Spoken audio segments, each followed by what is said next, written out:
What if I told you that boredom might actually be the secret to happiness? Yes, that annoying feeling when you stare at the wall like a confused potato, that is exactly when your brain is doing some of its best work. But most of us are so terrified of the boredom that we would rather shock ourselves with electricity than sit quietly with our own thoughts.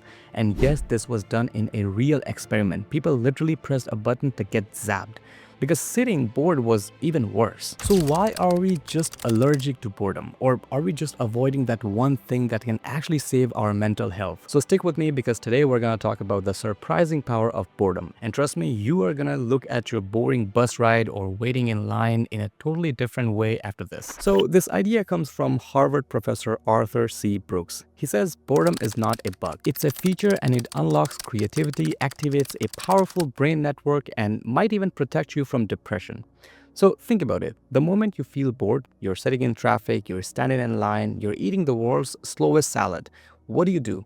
You grab your phone, you scroll, you swipe, you tap your thumb like it's doing cardio. But every time you escape boredom with your phone, you are shutting down one of the most powerful systems in your brain, and it's called default mode network. And trust me, this default mode network is not boring at all. It's like your brain's secret operating system, the thing that helps you think about your life, your purpose, your dreams, and sometimes even the meaning of everything. So why do we keep killing boredom? Why do we fear it so much, and how can we actually use it to become happier? Alright, so let's start with the strange science of boredom. Continuing the default mode network, it's the brain system that turns on when you are not focused on a task, when you are daydreaming, when you're just sitting bored and your mind starts wandering like a drunk tourist. But here's the cool part. This is the exact time when your brain starts asking big questions. Stuff like, what is the meaning of my life? Am I even happy with my job? Should I even be eating an entire family-sized bag of chips all by myself? These thoughts sound uncomfortable, yes, but they are important, because without them, you never pause, you never reflect, and you never figure out what you really want in life. Now, fun fact. Psychologists actually did an experiment. They asked people to sit quietly in a room with no distraction. Sounds very easy, right? But guess what happened?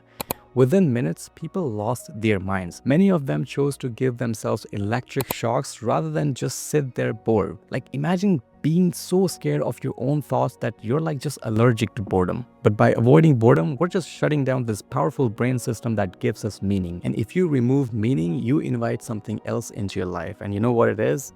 Anxiety, depression, emptiness. And hey, if you're still here listening to me talk about boredom without pulling out your phone, congratulations, because you already have more patience than 90% of the world. But since you're still watching, please go ahead and hit the like button and subscribe to the channel, because supporting this channel helps me keep making more videos for you that can hopefully make you laugh, think, and sometimes both at the same time. Alright, moving on. Now let's talk about the real villain of our story. Smartphones, the boredom killers. Think about it. The second you feel a tiny bit of boredom, you're in line for coffee, you're waiting for a text, you're in the washroom, what do? Of course, out comes the phone, scroll, tap, swipe. Your brain never gets a chance to breathe, never gets a chance to wander, never gets a chance to turn on that default mode network. And here's the dangerous part.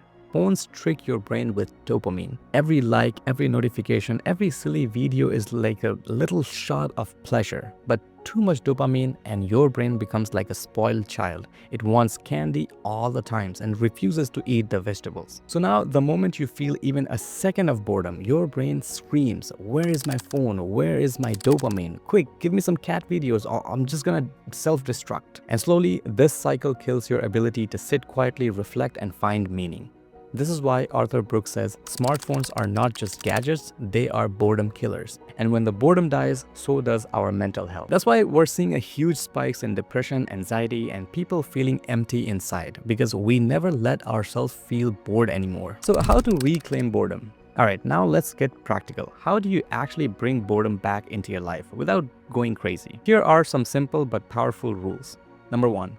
No phone during workouts. When you lift weights or run, don't scroll in between your sets. Let your brain wander. Who knows, maybe you'll solve some world peace in between your sets. Number 2, no phone during meals. Imagine actually tasting your own food instead of doom scrolling while eating.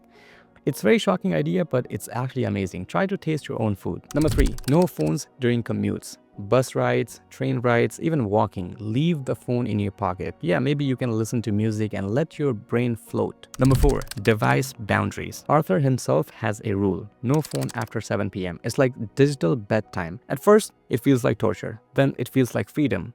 You don't have to go too hard on yourself, but try to avoid using phones 1 to 2 hours before bed, so that while you are waiting to fall asleep, your brain does some work. And number 5, social media fast. Take a weekend, delete your apps, and see what happens.